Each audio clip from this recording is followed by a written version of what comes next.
The signal was a trap. Humanity didn't send the ship they expected. They sent the one they feared. The stylus hit the console before it stopped moving. Convex did not reach to pick it up. He watched the main tactical board instead, where the human research station Meridian went from a pale green contact marker to a deep flat red in less than 4 hours. No distress broadcast, no scrambled escort, just the slow, predictable math of a thing going dark. The 47 researchers inside had tried to encrypt their logs. His troopers had found the drive still warm when they kicked through the interior doors. A low metallic thud carried through the hull of the Doctrine of Proof as the last breach charge detonated against Meridian's command bay airlock. Convex heard it the way a man hears a clock ticking, not as an event, but as a scheduled confirmation. His fingers moved to the sector-wide transmitter without him looking down.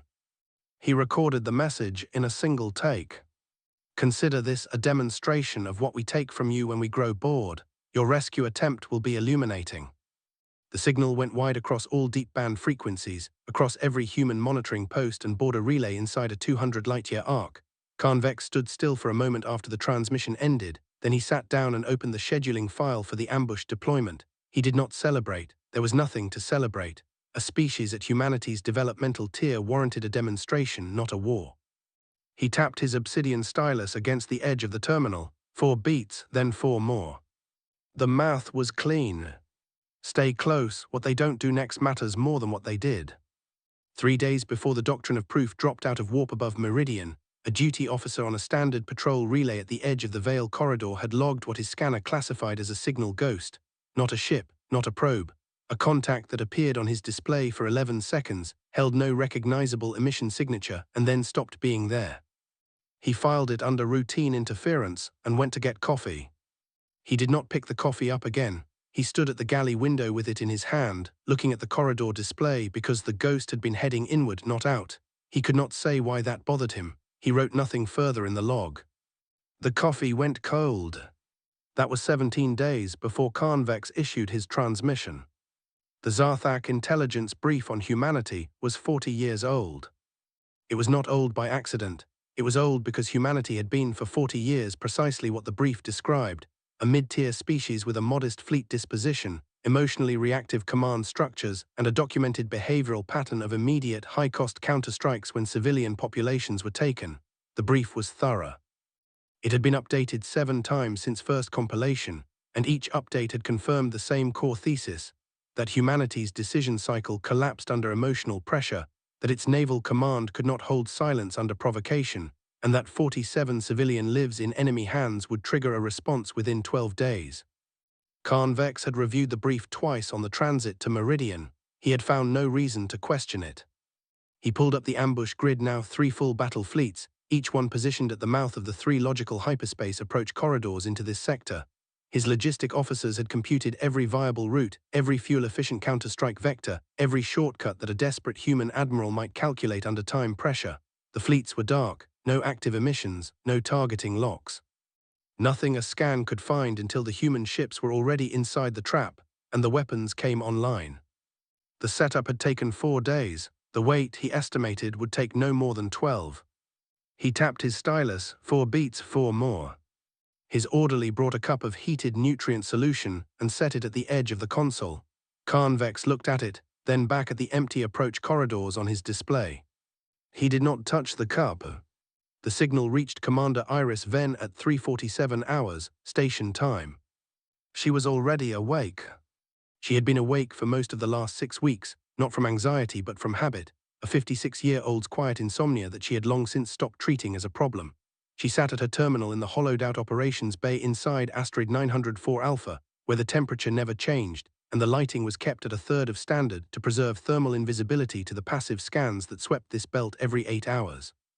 On the terminal screen, the Zarthak transmission played back in its original audio, with the flat cadence of a species that had done this 800 times and found no reason to vary the tone.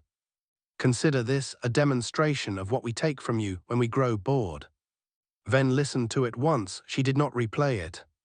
She turned to Ensign Kato, who was 28 years old and had been assigned to her for 9 months, and had never once heard her raise her voice.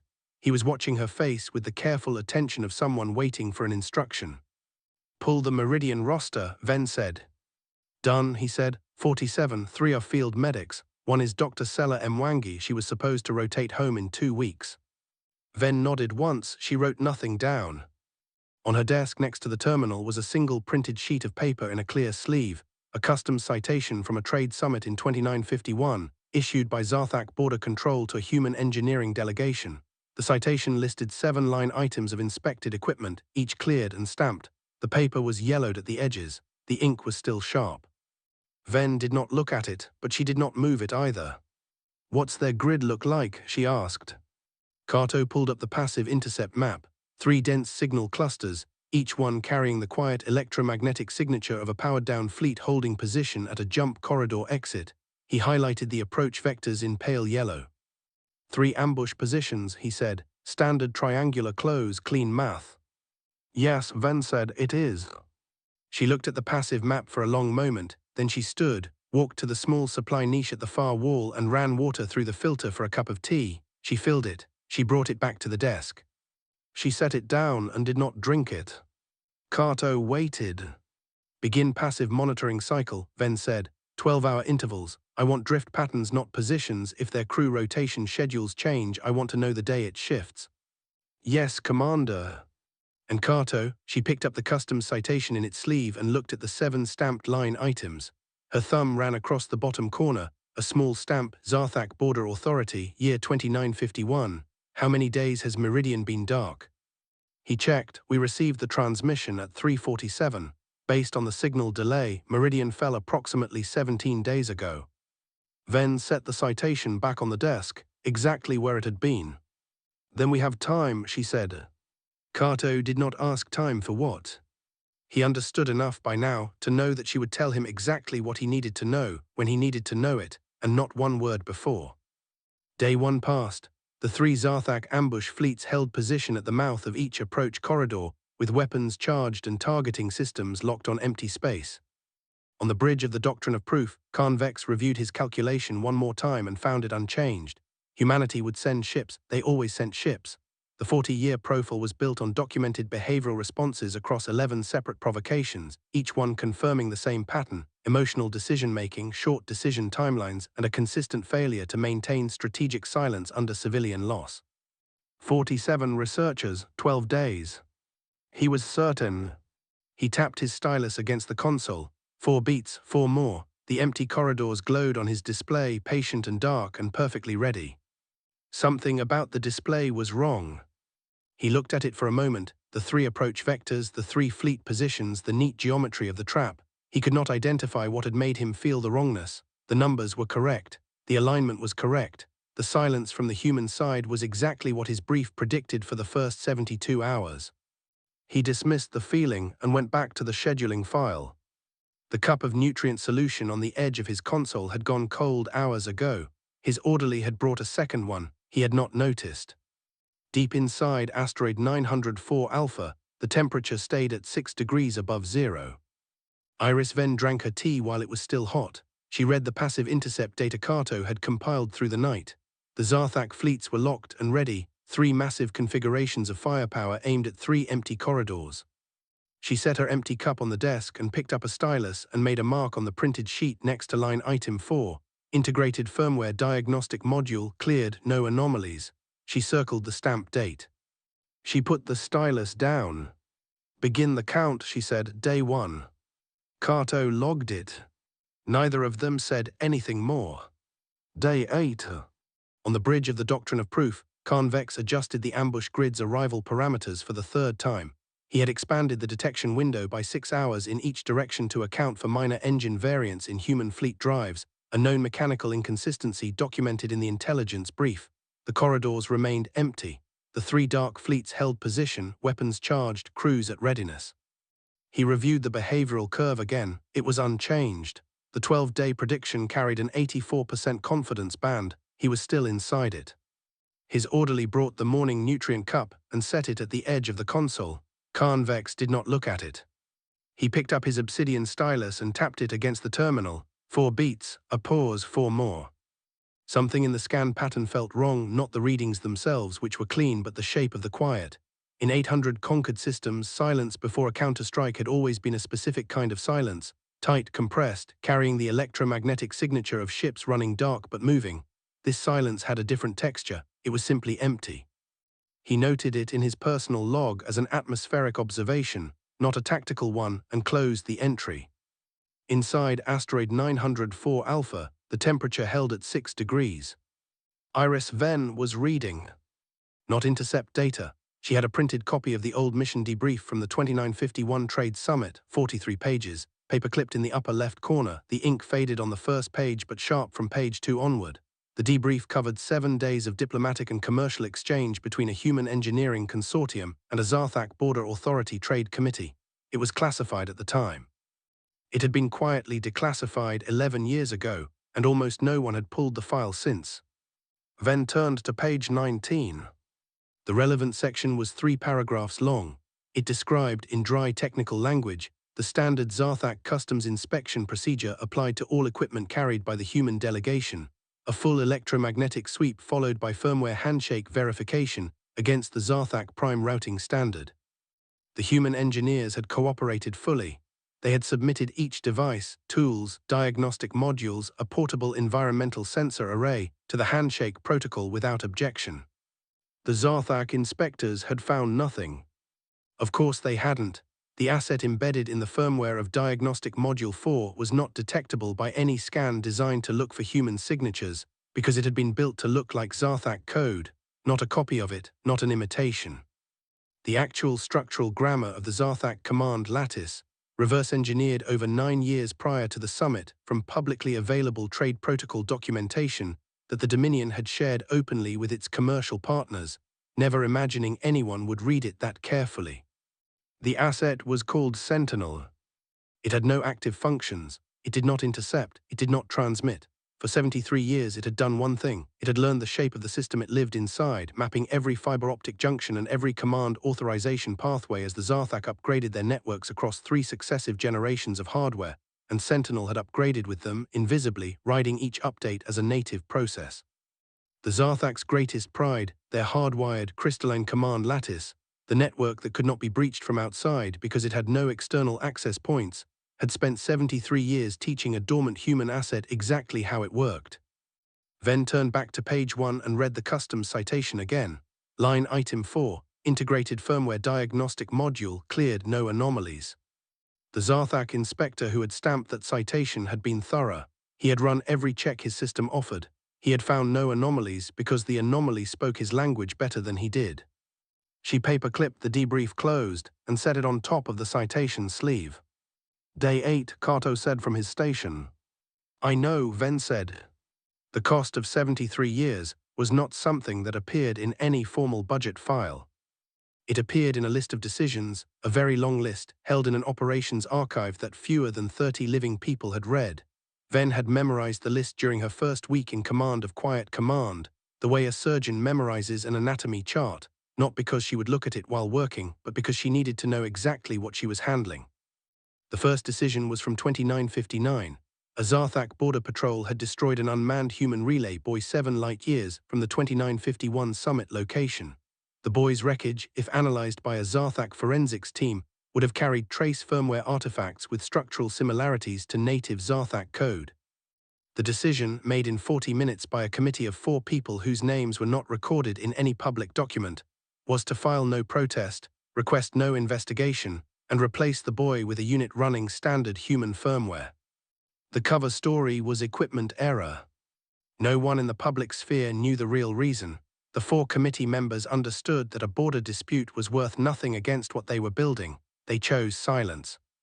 That was the shape of the next 73 years, 12 documented border incidents across 4 distinct human administrations, where the calculated response was silence instead of escalation, where the filed protest was softer than the provocation warranted, where the standing down was publicly explained as diplomacy and was in fact something colder and more patient than diplomacy had any word for. The people who had been in those rooms, who had watched their governments absorb small humiliations to protect something most of them would never see completed, most of them were dead now. The project had outlived its architects by 2 generations. Venn thought about that sometimes, not often. She thought about Dr. Sela Mwangi, who had been supposed to rotate home in 2 weeks. Day 21. The Zarthak sensor arrays swept the approach corridors in continuous overlapping cycles. The deep space lanes remained cold and empty and perfectly silent. On the doctrine of proof, the tactical officers had begun running secondary diagnostic sweeps of their own weapon systems, not because there was any indication of malfunction, but because there was nothing else to do. The waiting had taken on a specific texture, not tension, which implies expectation, but something closer to confusion. Khan Vex's crews were the finest in the Dominion. They had trained for rapid, decisive engagement. They had not trained for this. Khan Vex himself had stopped adjusting the ambush parameters 4 days ago. The math was the math. Either the humans were coming or they were not. His brief said they were coming. He tapped his stylus 4 beats.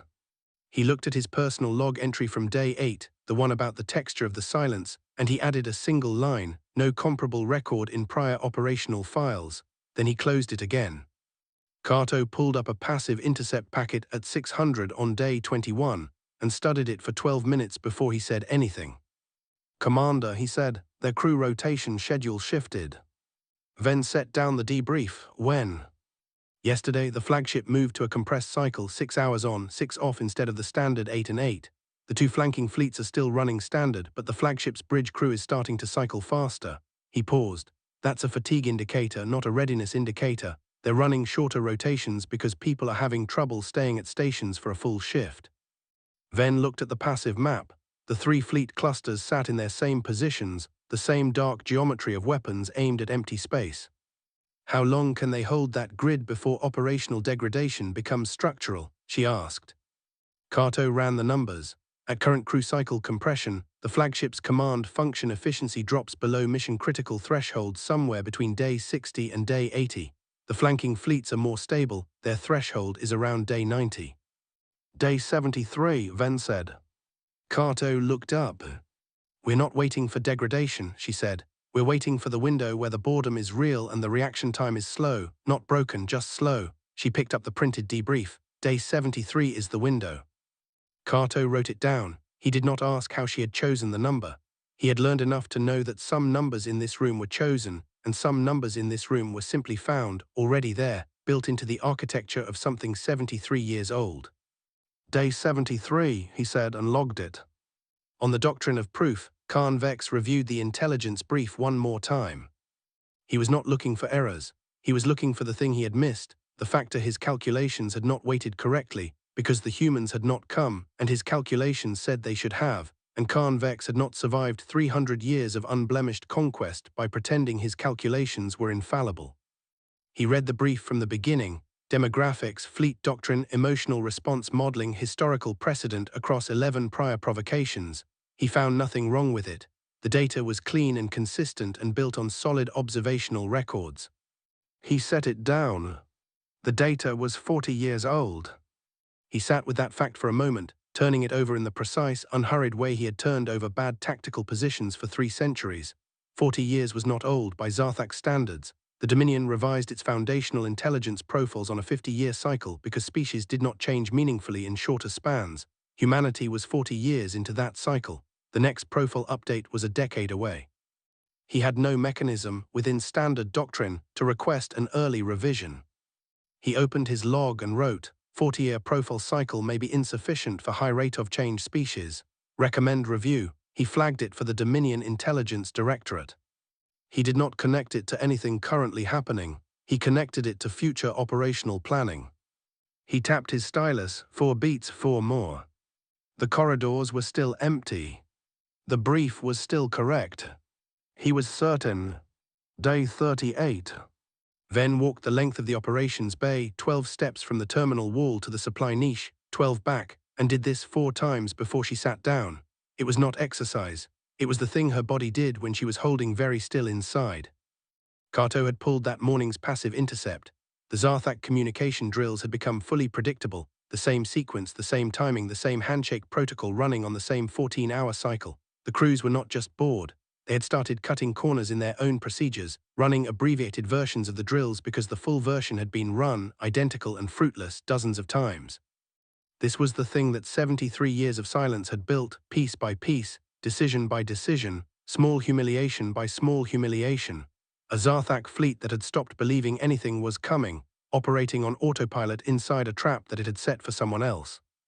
The beauty of it, cold, patient, architectural, was that the Dominion had built it themselves. Sentinel had not changed their behavior, it had simply watched their behavior, mapped it, and waited for a human hand to decide the moment was right. Ven looked at the customs citation in its sleeve. Line item 4, cleared, no anomalies. The Zarthak inspector who had run that check in 2951 was almost certainly dead. His children were probably middle-aged. His grandchildren might be serving in the fleet, sitting dark in those 3 corridors right now, waiting for a rescue strike that was never going to arrive from the direction they were watching. The thought did not give Ven any satisfaction. It gave her a very specific, cold clarity, the kind that comes not from winning but from understanding exactly what winning was going to cost, and deciding it was still the right thing to do. Day 38, Kato said. 35 days, Ven said. Kato nodded. He pulled up the day 73 countdown and let it run. Day 53.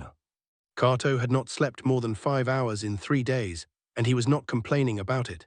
He was running the passive intercept analysis at 6-hour intervals now instead of 12, because the Zarthak communication patterns had started doing something he had not seen in the previous weeks, and he did not want to miss the moment it became significant. Tell me again, Ven said.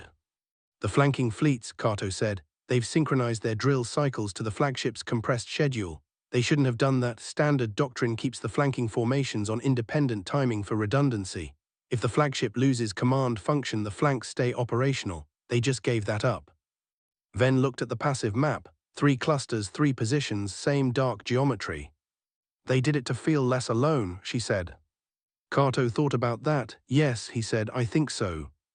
How long until synchronized fatigue reaches the threshold? Faster now, maybe day 68, maybe 65. Day 73, Ven said. We hold for day 73. She did not explain why she was so precise about it. She did not need to. The number was structural, not a preference, not a guess, but a function of something 73 years old aligning with a window that had opened and would not stay open long. She stood, went to the supply niche, and ran water through the filter. She came back with a cup and sat down and drank it while it was still hot, all of it. She set the cup down neatly at the edge of the desk next to the citation sleeve. 20 days left. On the doctrine of proof, Khan Vex wrote a second log entry. He had been careful in his professional life not to maintain personal observations alongside tactical records. The 2 categories contaminated each other when allowed to mix, but the first entry had not been satisfying, no comparable record in prior operational files, because it named the anomaly without naming the mechanism, and Khan Vex was a logician by training and by temperament, and unnamed mechanisms bothered him. He wrote, the behavioral profile indicates immediate counter-strike within 12 days. We are at day 53. Possible explanations. 1. Profile error. 2. Resource constraint preventing timely response. 3. Deliberate delay strategy. He paused. He wrote, 3. Continued. No precedent in 847 conquest records for deliberate delay strategy by species of equivalent developmental tier. He stared at that line. Then he added, assessment, explanation 3, extremely low probability, maintaining primary hypothesis. He closed the log. He picked up his stylus and tapped it against the console. 4 beats, then 4 more. The rhythm was the same as it had always been, clean, measured, the small mechanical proof that his thinking was ordered. The entry he had not written was the one that had formed and then been set aside, that a species which had produced no behavioral precedent for strategic patience might, in theory, have developed that capacity since the profile was compiled, and that 40 years was long enough for such a development to have occurred, and that he had no way to know, and that not knowing was the gap in his mathematics. He did not write it because he could not answer it. He tapped his stylus instead. 4 beats, 4 more. Day 66. Kato flagged the morning intercept at 4:12. Flagship's bridge crew is showing a new pattern, he said. The night watch is running abbreviated system checks, not skipping them, running the first half and logging the second half as complete. Ven looked up from the debrief. They're signing off on checks they haven't finished. Yes, the discrepancy only shows up in the raw subspace timing data. The logged checks run 3 minutes. The actual emission signatures show the hardware handshakes completing in under 90 seconds. They're signing the long version and running the short one. Ven was quiet for a moment.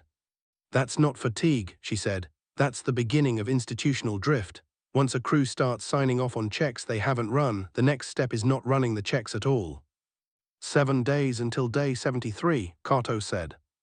Ven set the debrief down on the desk. She looked at the citation sleeve. She looked at the countdown timer. Kato, she said, pull the Sentinel initialization sequence. He pulled it up. It was simple, almost insultingly simple, for something 73 years in the making. A single 128-bit key, generated from the original firmware seed and held in cold storage since 2951. The key did not send a command. It sent a recognition signal, a handshake in the Zarthak lattice's own structural grammar, which Sentinel would receive and interpret as its own internal authorization to begin the second operational layer it had been waiting 3 generations to use. The initialization screen showed a single field and a single button. Kato had pulled it up a dozen times in the last year. He had never pressed anything. Not yet, Ven said, 7 days. She stood and walked the 12 steps to the supply niche and back 4 times. Then she sat down. Make sure the Meridian roster is current, she said. All 47 names, I want to be looking at it when we activate. Kato pulled up the roster, 47 names alphabetical. Dr. Sela Mwangi was near the bottom of the M column. He left it open on his secondary screen. Day 73. The Doctrine of Proof's night watch had just completed, or rather, had just signed off on its 300 system check. The bridge was running at minimum crew, 3 officers where Doctrine called for 7, the other 4 asleep in adjacent quarters. High Provost Khan Vex was awake. He had not slept well for 2 weeks. He sat at his command terminal, reviewing the behavioral profile for what he had privately counted as the 11th time, looking for the thing he had missed. He had started in the last several days to entertain explanation 3 with more seriousness than he had logged. A deliberate delay strategy pursued by a species with no prior behavioral precedent for it would mean that everything he knew about humanity was wrong in a specific and fundamental way. It would mean the profile was not outdated at the margins, it was wrong at the center. It would mean he had set a trap for a species that had, at some unknown point in the last 40 years, learned not to walk into traps. He tapped his stylus, 4 beats. He set it down. He picked up his daily operations report and signed the cover page, a routine act, the first thing he did every morning at 300, the small mechanical proof that the Doctrine of Proof's command function was intact and ordered. He did not notice that he had signed it before reading it. He set it on the corner of the console. He looked at the empty approach corridors on his tactical display. He picked up his stylus again. It was the last calm thing he did for a long time. Every display panel on the bridge of the Doctrine of Proof went dark at 3:07. Not dimmed, not flickered, dark. The emergency systems did not engage. The backup processors, 3 separate redundant units, each hardwired to independent power cells, each designed to survive a catastrophic primary failure, did not engage. The indicators for the backup systems stayed dark too, not because the power cells were dead, but because the authorization layer that told them to engage had been suspended from inside the network by a process with full native credentials that had been living inside the lattice for 73 years and knew exactly which gate to hold. In the 7 seconds of absolute darkness, Khan Vex did not move. He did not call out. He was a 300-year-old logician who had survived 800 engagements, and his first response to any unexpected event was to wait 1 breath and let his mind catch up to his senses. His mind was working very fast. The primary tactical holographic projector came back on at 3:07 and 8 seconds. The image it showed was not the approach corridors. It showed 3 orangelet fleet formations, his 3 ambush fleets, each one highlighted in the targeting color used exclusively for hostile contacts. The targeting vectors were clear and precise. Each fleet's automated weapons array had rotated 180 degrees. Each fleet's primary plasma batteries were locked onto the fusion cores of its sister ships. No targeting tone, no countdown, just the locks sitting there live and patient. Khan Vex looked at the display for 2 seconds. Then he reached for the manual mechanical emergency override panel, the system that bypassed all digital authorization layers, hardwired directly into the physical relay switches, designed for exactly this type of catastrophic network compromise. His fingers found the panel cover. The cover opened. The switches were there, physical, mechanical, real. He threw the first one. Nothing happened. Not because the switch was broken, because Sentinel, in 73 years of mapping, had found the physical relay's authorization handshake in the maintenance firmware that ran the backup mechanical systems. the firmware that the Zarthak engineers had added to the manual override panel in a 2987 upgrade to prevent accidental activation, and had held it in the same suspended state as everything else. The manual override was digital at its base. It always had been. The Zarthak had never noticed because no one had ever attacked it from inside. Khan Vex's hand stayed on the switch. His personal command screen cleared. It showed a face, a human woman, 56 years old, silver hair, sitting in a cold room at a plain desk. She was looking directly at him with the calm, patient expression of someone who had been waiting a very long time for this specific moment and found, now that it had arrived, that it was exactly what she had planned. "The signal was a trap, Provost," she said. "You built it perfectly." A pause, very brief, not dramatic. "You just didn't know we were already inside."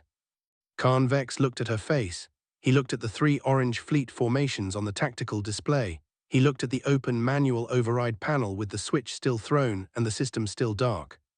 He was doing mathematics, the particular kind a logician does when the numbers are coming in faster than the model can process them, not calculations, but a reordering of categories, a sudden wholesale revision of which things were variables and which were constants. The 40-year profile, the behavioral curves, the 11 provocations and their documented responses, the 12-day prediction, the 53 days of waiting and adjusting and filing entries in a log. The silence. He understood the silence now. It had never been the silence of a species that could not respond. It had been the silence of a species that did not need to. His stylus was on the console in front of him. At some point in the last 30 seconds, it had rolled to the edge and stopped just before falling. He did not remember it moving. He did not reach for it. On the tactical display, the weapons locks on the 3 sister fleets held steady. Iris Ven looked at the man on her screen, the 300-year logician with the open override panel and the thrown switch, and the expression of a mind doing very fast work in a very small space, and she let the silence run for 10 seconds. Not to gloat, not to let him suffer, because 10 seconds was the right length of time for a person to finish the mathematics and understand where they were, and she had learned, over a career spent in rooms where the numbers were always already decided, that people needed to finish their arithmetic before they could hear anything else. "I need to give you some terms," she said. She did not rush it. "You will return the 47 researchers from Meridian Station to Sector Coordinate 07, all of them, unharmed with their personal data logs intact and unread." She paused 1 beat. "You will withdraw all border incursion assets from this sector within 72 hours. Khan Vex said nothing. "If your systems do not register full compliance within that window," Ven said, "we will permit Sentinel to execute its secondary operational layer, which I think you now understand we have not done." She let that sit.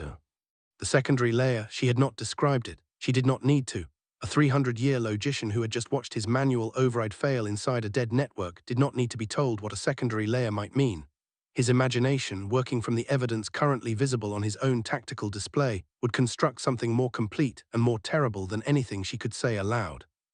That was the design, not a threat delivered, a threat implied by what had already been demonstrated, leaving the worst version to the mind of the man who understood his own systems best. Khan Vex looked at the weapons locks on the 3 orange fleet formations. He looked at the open override panel. He looked at Iris Ven's face on his screen, the silver hair, the plain desk, the expression of a person who had been in this room for a long time and was not in a hurry to leave it. He tapped the edge of his console with 1 finger, not his stylus, just his finger, once. 72 hours, he said. "Yes," Ven said. He reached for his communications board. Ven watched him do it. She did not stop him. She did not narrow her eyes or shift her posture or do anything that could be read as suspicion. She watched him the way you watch a person you trust to make the correct decision, because the decision is the only one available. He opened a fleet-wide channel. "This is High Provost Khan Vex to all operational commands. Effective immediately. Prepare and transfer all Meridian Station research personnel to standard civilian transport shuttles. Coordinate for Sector 07 delivery." A pause that lasted exactly as long as it needed to. "Full compliance is required." He closed the channel. He did not look at Ven again for a long moment.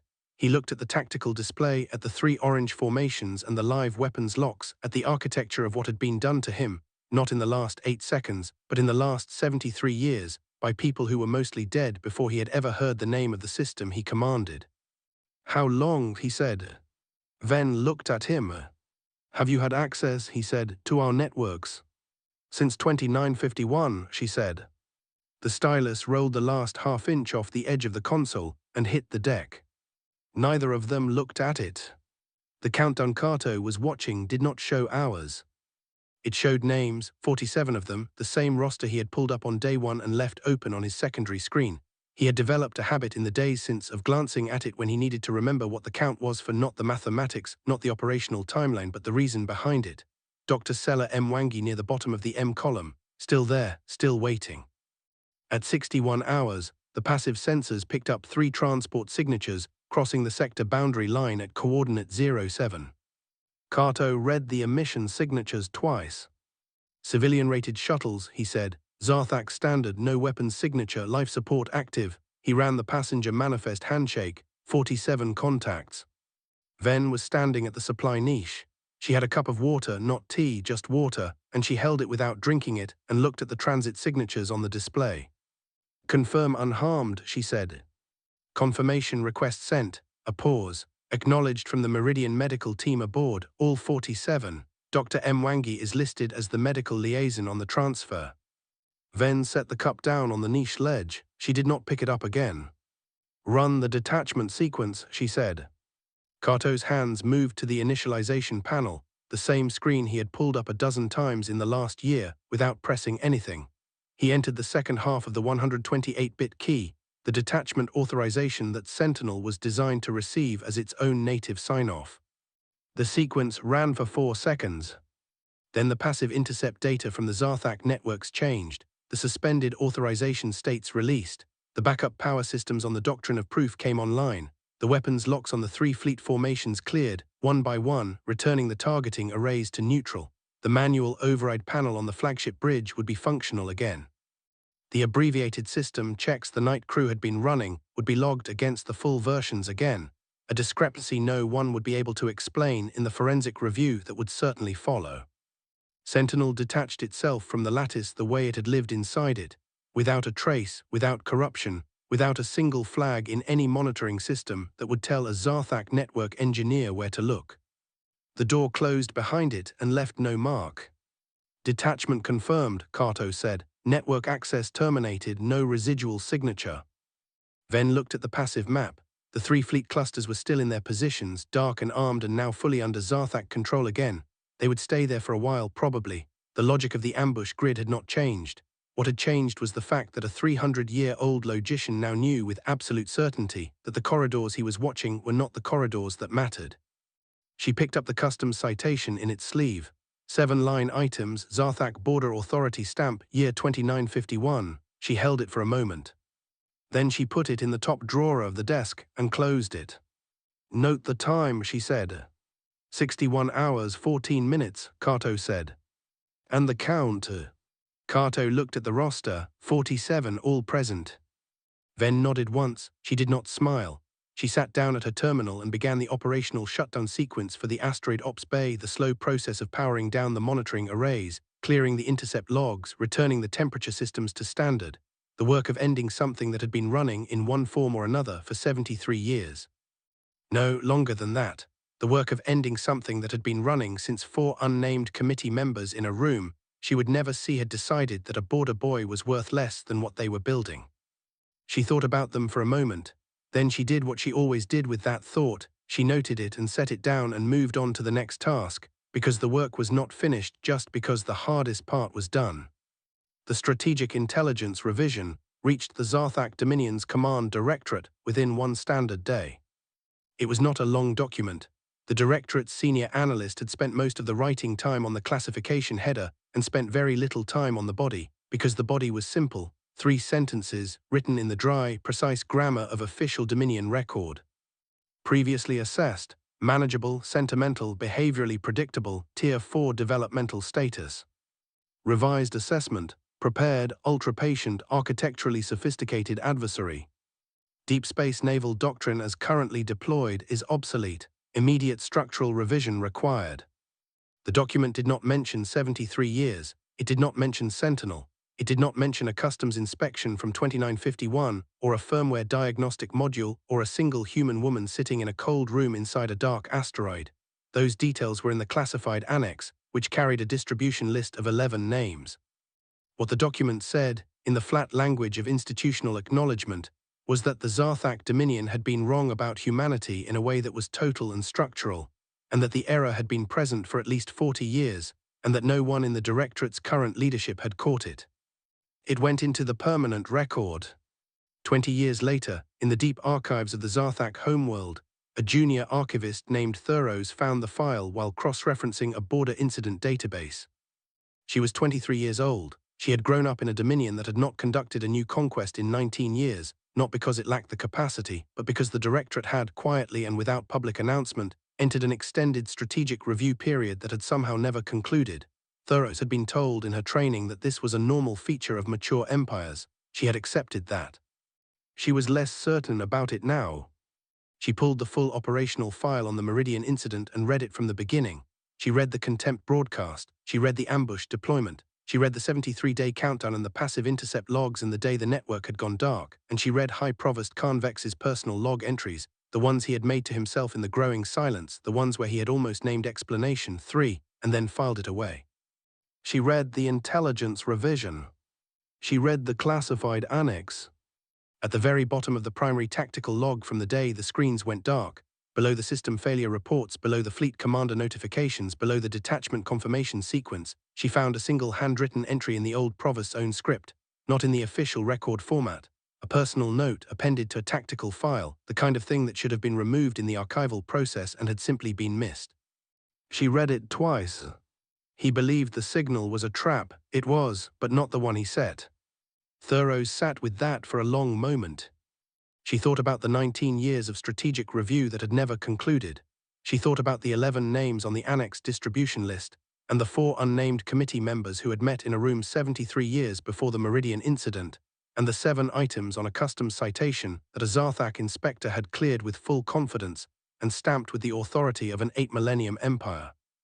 She thought about what it meant that humanity had possessed the keys to the entire Dominion network for 73 years and had chosen, in that time, to do nothing. Nothing until someone gave them a reason. She closed the physical ledger. The sound it made, a quiet, solid thud in the stone archive room, was the only sound in the building.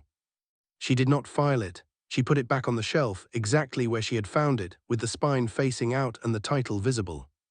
Then she walked to her terminal and opened the current strategic review file, the one that had been in extended status for 19 years, and she read the summary header for the first time.